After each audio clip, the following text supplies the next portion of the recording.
You're listening to HowStreet.com radio, available online at TalkDigitalNetwork.com. Welcome to HowStreet.com radio, the online source for market opinions. Here is Jim Goddard. My guest is Mark Leibovit, editor and publisher of the Leibovit VR newsletters, also known as VRTrader.com. He's speaking to us from Arizona. Welcome back to the show. Glad to be here. Thank you for having me. Mark, the stock markets were down today after, again, setting new record highs. Is this just a little blip, or could this be a trend we should be concerned about? Well, we're sitting in October, and as you know, the conventional viewpoint was we could have a down September, and that didn't happen. And usually the market, hits a bottom in September, maybe early October, and then takes off for the, fourth quarter rally and so forth. But instead, despite a budget hang-up in Washington, I think it's over a week now, the market been pretty much holding its own, S&P into new highs. Not every stock. You're seeing a lot of divergences with advances and declines, the negative, creating a negative picture here. So many stocks are not participating, but, they managed to get the S&P into a new high. But we're sitting in October, and I was around during the October crash in 1987. And, it sort of came out of the blue. There was some warning in early October. And, we're in that time frame now. So if we start getting some sell signals here, maybe by the middle part of the month, we could, potentially repeat that scenario. But we'll see. It'll come as a surprise if it comes, because most people have discounted it. Or it'll be triggered by some outlier event that we don't know about right now. We can talk later about the geocosmic, like this comet and stuff that's floating out there that people are talking about that probably wouldn't affect us for many months anyway. But, so I'm always thinking, what could the outlier event be that would, trigger that? So, could come. I'm still bullish overall. We still have higher targets for the year, but, it would be nice if we had a nice super sell-off, shake the trees, so to speak, get a lot of the weak sisters out of the way. I look at a stock like Apple Computer, which didn't want to go down, in the last few weeks, now starting to break a little bit, and it looks a little lower to me, and that's, it's in the, indices, so that could possibly be a trigger. I'd be a little careful here. If you've been in it all year or last few years, you're doing great. And I'm not suggesting you should wholesale sell everything out or anything, but if you're a trader, we're keeping an eye on a bunch of stuff. And the trader, I would love to see a confirmed sell signal for two reasons. One, it would allow us to get short and make some money on a nice, well overdue pullback.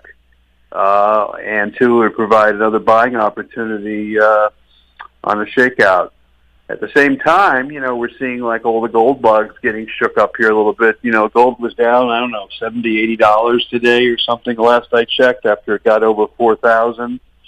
And part of the reason that's being attributed to that is a bounce in the U.S. dollar. I don't always agree that they have to move inversely, because many times they go together, but that could possibly create, a bit of a sell-off here, which is also way overdue. Too many gold bulls out there. We hit 4,000, and if you had told me a year or two ago we'd be 4,000 now, I'd probably laugh a little bit, saying, well, that could happen in my lifetime, but I don't necessarily think it's going to happen in the next year or two, and sure enough, it did. I've been trading gold since, God knows, the early 1980s, paying $400 or $500 an ounce, and going up to 800 and watching it go back to 200 and now up at 4,000. So it's like a lifetime situation. You're talking 40 years, waiting for it to go up. And that wasn't worth it. But, you couldn't make a living on that if you were trading it unless you were able to get in and out every day. It just took too many years for it to finally take off. So they always say, sometimes the blow off, the big move comes at the very end, and everybody gets euphoric, which they are right now. So many analysts were looking for 5,000 short term, and we got to 4,000. So I still keep a few coins in the vault because they're pretty and I like looking at them. But I'm not a big gold bug or silver bug. I have some silver too sitting in the vault. But like anything else, it's like a 40, 50-year type play or something you never sell. And most of what I do is trading individual stocks and, maybe even gold stocks, but in and out, not sitting there hoping for the last 40 years that it's going to save my retirement. So anyway, that's just because I have more of a trading mentality, not a buy and hold mentality. And if I had a buy and hold mentality, my life would be boring. And I wouldn't want to buy and just walk away and go play golf. I'd rather trade the market, which is more exciting. So that's sort of the story. But you answered the question about the stock market. Yeah, it's acting a little funny here during this government freeze here in the U.S. There was good news coming out of Israel with President Trump today about the first phase of the peace treaty and the potential release now of some hostages and so forth. So we'll see where all that goes. And pretty much, we just have to wait and watch here and look at the indicators and see if they change. But as I mentioned a moment ago, it would be sort of nice to see a sharp sell-off just to clear the air a little bit because, we're sitting here in stratospheric levels with at least the major indices. Do you think gold is going to come back from this, that this is just a minor blip? You could have asked me that question any time in the last 40 years, and I probably would have said the same thing, yes. But the question is, what is your time frame and what is your patience? Way overbought. I think the intrinsic value or the computerized real time value is way below where it is right now. It's probably around 2,800 or so. The best expression is the fair value of it. So it got overdone here. That would be nice. That if we got it down there, that'd give us a nice trading opportunity. But like I said, if you have the coins in the vault and you like looking at them, they're pretty. Many of them have a lot of good art on it. I particularly favor the Buffalo version of the U.S. 1 ounce coin. It's got a beautiful, description or visualization of the buffalo and everything. It's a beautiful coin, and I just like looking at it. So I probably look at it forever. I probably would never sell it just because it's a pretty ornament. But as far as gold, the gold stocks start to pull back here with the dollar rallying. This could be a trigger of a more significant correction, which is long overdue. So we'll just watch it day to day. A lot of reasons that gold probably should not come down big, is because of the supposed U.S. government's interest in tying gold to the treasury bonds and a connection with the crypto market and a lot of fun stuff that the government or Donald Trump's administration is working on and talking about. So in that sense, there's some bigger plans probably for gold. I know Donald Trump loves gold. He has gold curtains in the Oval Office and so forth. So, I guess my, gut feeling is correction, yes, but bear market, no. And then hopefully if you're a trader, there'll be a nice buy point below the market. We'll have more with Mark Leibovit right after this. Don't miss out. Stay informed. Receive the HowStreet.com weekly recap with thought-provoking podcasts, radio, and articles delivered to your inbox. Sign up for the HowStreet.com weekly recap on our homepage at HowStreet.com. Welcome back. We're speaking with Mark Leibovit. Mark, what's going on with Bitcoin and other cryptos? Well, it hit a new high since our last broadcast. It got up to 126,000, which I believe I had mentioned as a short-term target. And then it sold off back to about 121,000, and now it's sort of floating around here. But I did get a little trading sell signal in it in my work, and I don't know if it's just for a little correction here or it's a first warning of a top forming. Sometimes you go through multiple phases here. You get a sell signal, and then it rallies back.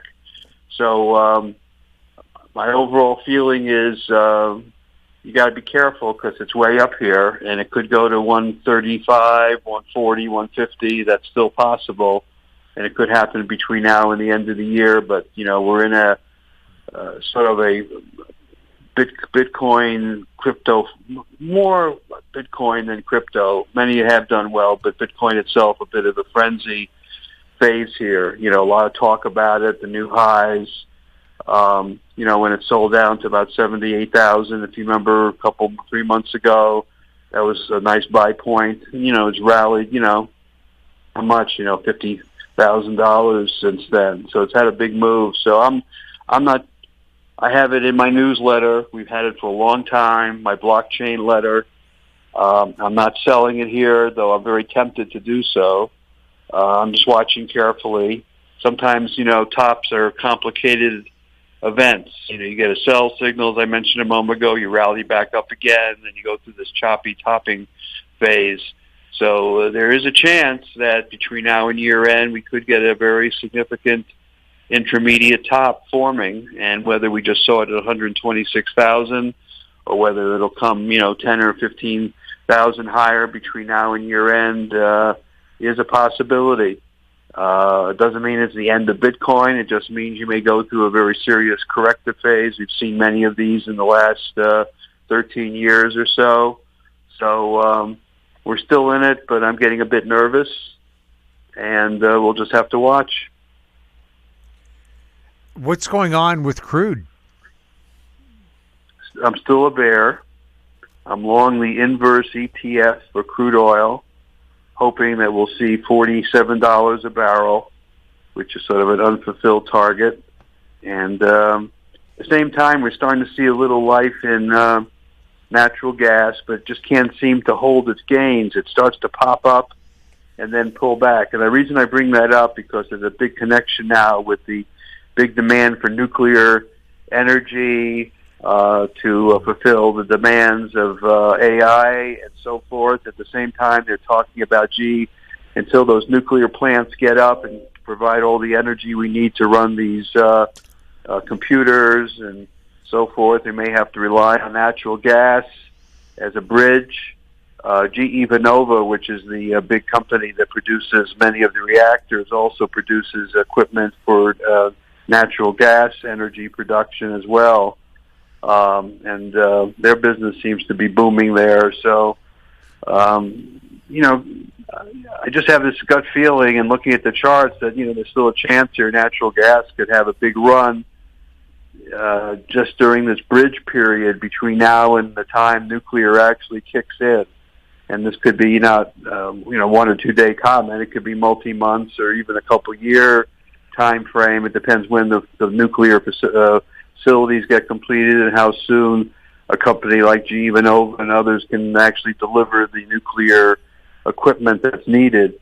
So it's a watch, and I change the subject a little bit because I'm talking about natural gas now. But crude oil it's got a bearish chart, in my opinion. And, with this new peace settlement with the, with Gaza, Hamas, and so forth, assuming it holds, the likelihood, unless Iran does something crazy, the idea that crude oil is suddenly going to explode on a geopolitical trigger seems to be reduced here a little bit. So that helps me a little bit in feeling that crude oil may still go sideways to lower. Anything going on with uranium? More with lithium. Uranium's getting a little extended here, but still overall bullish.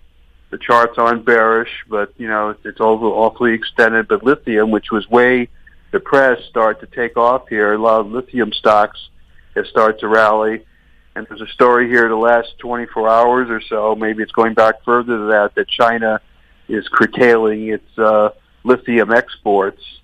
So that helps some of the lithium-related stocks. So I would say that seems to be, more in play here short term, than the uranium play, which has already had, one heck of a, big move. if you look at CCJ, which is Cameco, which is, of course, your big Canadian and I guess big play in that it's had a huge run here, basically from the 30s to the 80s, up 50 points in the last few months. So it's hanging up there near its highs, but it's way extended. So I'm not a buyer up here. I think it's made a big move. So not bearish. It's just that I wouldn't chase it. Anything going on the cannabis front? Cannabis is sort of hanging in there. A little stock we've joked about a little bit on these interviews. Tilray. Yeah. This was the big Canadian, cannabis stock, going back, I was a 2016, 2018 time frame, and it went public in Canada, and it went to, I have my numbers wrong. I thought it was 150, but some people say it went to $250 a share on a short squeeze. I was watching it when it happened, so I don't recall the exact number, but I know it went straight up one day, and it was because of a short squeeze. So the cannabis industry sort of went to hell, and for a few years, and the stock got down to 35 cents, which we've talked about on these interviews. It's now today it got up to about $2.30.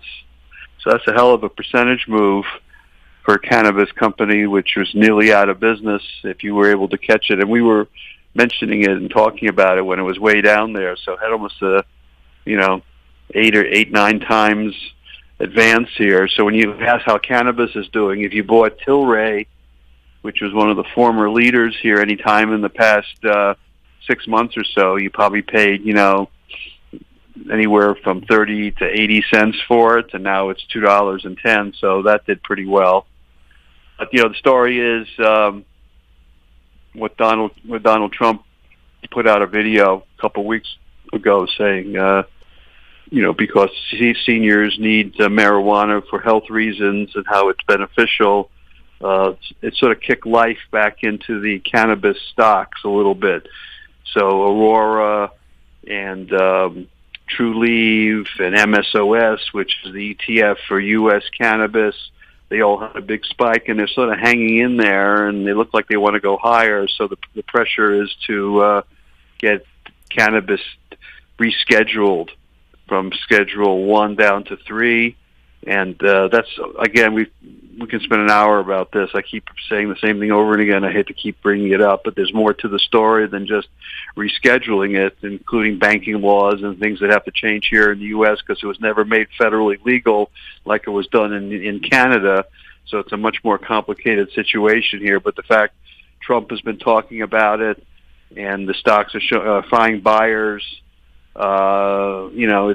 it's definitely on the watch list here if you're trading, because they do have their little trading moves, and maybe something will happen and they'll really take off again. I mean, the bottom line is there's a big audience for cannabis. I mean, if you're in retirement communities around the country, in Canada or anywhere, seniors love the CBD, and the THC and some of the cannabis is beneficial, and there are health benefits to doing it, even though the medical profession won't broadly acknowledge this. They'll say it's anecdotal, there's been no studies. They ignore the fact that it's been around 5,000 years and it's helped people forever. It's just that it's been degraded because of the pharmaceutical industry not wanting us to buy it. So it's all BS, so it does have value. The question is how it's prescribed, how it's used, and so forth. So you asked me about cannabis. I have to remain bullish because the stocks are still relatively cheap compared to where they've been. There's still potential government changes here, particularly here in the U.S. And, it just, the companies, many of them make money. Most of them, the U.S.-based cannabis companies, have, like I mentioned, True Leave is one of them, are profitable. So, and they have decent cash flow. So, and that's because people realize that there's value to the product. So I'm a bull. On the geocosmic front, anything we should be keeping an eye on the sky with? Well, I'm always watching the skies, and this is where everybody probably hangs up the interview because they don't want to hear about comets and planets and the moon and so forth. But this past week, there was a lot of discussion, as you probably know, about this comet that's floating around out there, and it's I guess it's a news story in town, regarding what's going on in the universe. I've been paying attention to Avi Loeb from Harvard University. If you remember, in the last few years, there was a comet that came, or some type of object, which they named Oumuamua, that flew through the solar system, and it didn't follow the normal pattern of comets or objects, where it just came shooting through the solar system, and it seemed like it was under its own power, and it was coming from another galaxy, and it wasn't part of our own solar system. So the question was, it really a comet, or was it an extraterrestrial vehicle? And Avi Loeb from Harvard wrote a book entitled Extraterrestrial, describing that event, and he's now being quoted, with regard to, there's a comet that just passed Mars, as you probably know. It's been in the news the last few days, and it's circling around, and it's supposed to pass through the sun and head back, supposedly in our direction, I think around December of this year. And there's again discussion. Is this the name of the comet? Is 3I Atlas? And the question is, Dr. Loeb asked, is this interstellar object an artificial alien intelligence, or is it really a comet? And the way it's acting and the way it's traveling, people say, you don't want to talk about this stuff. There's no such thing as extraterrestrials or visitors and all this nonsense, which is bogus, because there are things out there that we don't understand. So Atlas, 3I Atlas, is going to become floating around after it passes around the sun in December, and we're going to find out. Hopefully, Avi Loeb could help us and see whether it's going to come anywhere near the Earth, or it's something we could observe. So it's just fascinating stuff. And as far as the geocosmics elsewhere is concerned, we had a full moon on the 6th of the month, and that's only a few days ago, and maybe it's coincident with little toppy action here in the market. We have a new moon on the 21st of the month, so you have to watch that time frame for a little change point. And that's pretty much it. There's very minimal activity on the solar front. I checked spaceweather.com, and apparently nothing to worry about on solar flares here, at least for the next few days. There's also another comet out there called Comet Lemon. So much attention being focused on this 3I Atlas.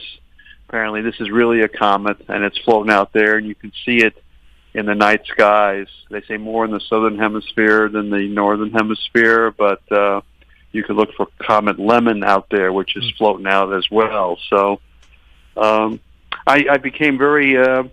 even though I'd been very interested in this for decades, I became more and more active this summer. Listeners probably heard me talk about my experiences at the Lowell Observatory in Flagstaff, Arizona, which is, I think it was Newsweek magazine said it was the greatest or newest science facility in North America. But anyway, they have that's the location where Pluto was discovered back in the 1930s. Percival Lowell, and that it was the founder, and that's where it's named. But there's a huge facility there, and I spent a lot of evenings observing the stars through their very significant telescope systems and going to their lectures. So reliving a little bit of childhood interest and learning a great deal. And we had some guest speakers there, some former astronauts and others. They were giving presentations, planetary scientists and stuff. So it was really a fantastic, life-changing experience to actually spend time there and, really look at the stuff that you may not have spent a lot of time doing over the years. So that was a big part of my summer. So I've been always interested in this stuff, but this was really great having that experience. But right now we're just listening to some leading scientists like Avi Loeb and watching comets. And as you know, I'm always looking at some of the geocosmics in terms of their potential effect on the markets and humankind, which is not really talked about or addressed very much. We seem to always think that what the U.S. Congress does with the budget, or what earnings reports from companies, or what the Federal Reserve does and doesn't do is all that matters to economics or the stock market, where indeed there could be other influences, possibly geocosmic, that affect us as well. So it'd be just an interesting study that I've had for many years and enjoy talking about it. But that's sort of a summary on the geocosmic. And as far as the markets, should be an interesting October, with gold hitting a little top here and stocks, on a little balancing act based on short-term news. So we should have fun here in the next couple of weeks. Yeah, the reason I always put in geocosmics, both of us are old enough to have watched the moon landing live. Right? Correct. And they still question whether it really happened or not. Do you think Russia and China didn't track every inch of that travel to and from and the transmissions? If it had been faked, wouldn't they have been screaming bloody blue murder? I would have thought so. Absolutely. Yes. And were they not involved in that race as well? Of course they were. Of course they were. And we got China on the moon now, actually landing a craft on the dark side and taking pictures. This is not recently. I think it was a couple or more years ago. And we've got competition out there. We've got the European Space Agency doing stuff. We got China doing it, Japan, Israel. A lot of people, a lot of stuff going on. I mean, I'm in the camp. And after the Soviet Union and the U.S., Canada was next in launching a satellite into space. So and about a third of the crew involved in the Apollo project to go to the moon were Canadian, because they were all for the canceled Avro Aero project. Wow, right. I didn't know that. That's fantastic stuff. So we have a lot of stuff going on out there, and, Elon Musk is planning the Mars mission, and, I'm convinced that there was a lot of stuff that we saw, or the astronauts saw on the moon, that they were unable to report or were told not to report. And as you know, it's sort of a big mystery why so many years have passed, why we delayed going back. So a lot of theories about what really happened up there and what's been going on and not going on. And I have my own theories, but, I don't want to confuse the interview now with a lot of speculation. But I've done and heard a lot of really strange stories about what's happened on the moon, what's there, what's not there, and what the astronauts saw, supposedly, or didn't see. Yeah. And it's somebody watching over their shoulders.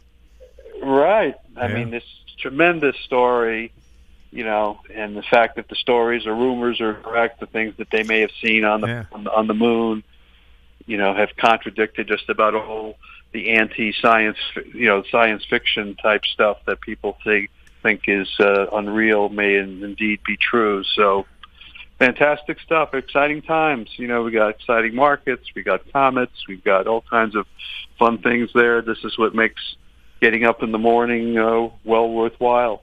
I love it. Mark, thank you so much for chatting with us. Thanks for having me.